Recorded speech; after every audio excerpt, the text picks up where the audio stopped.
One of सबसे ज्यादा आता है पेपर में, द नंबर ऑफ दूसरे नंबर पे आता है पेपर में, नन ऑफ ज्ञान के लिए याद कर लो, any of, either of, neither of,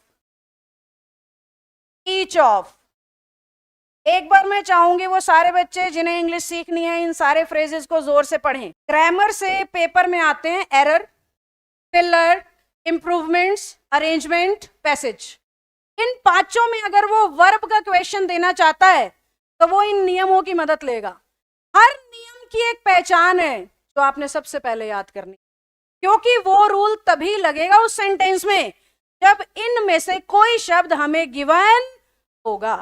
तो अगर एग्जामिनर इन फ्रेजेस का एरर बनाना चाहता है तो इसमें से कोई ना कोई शब्द इंग्लिश की लाइन में दिखाई देना चाहिए। कैसे? मैंने कह दिया the number of girls are fighting.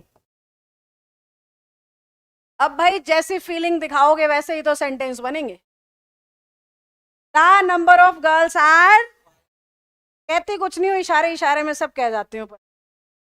अब ये सारे फ्रेजेस जहां भी दिखे, मैंने कहा था ये रूल लगेगा, यानी इस क्वेश्चन में इनमें से क्या दिख रहा है, आपका पहला टास्क होता है पेपर में, इंग्लिश के सेंटेंस के अंदर नियम हमें दिखाई दे। दूसरा टास्क होता है वो नियम कह क्या रहा है वो हमें अप्लाई करना। अब नियम क्या कह रहा है? रूल कह रहा है ये सारे फ्रेजेस बहुतों में से किसी एक की बात करते हैं, बहुतों में से दिखाते कईयों को हैं पर बात किसी एक की करते हैं। इसलिए इनके साथ सब्जेक्ट हमेशा प्लूरल पर वर्ब हमेशा, जोर से बोलो। मैंने अगला सेंटेंस बनाना है और आप में से किसी से पूछना है। वन ऑफ द टीचर्स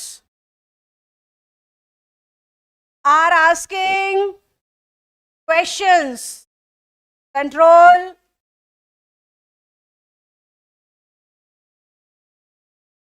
सोचो।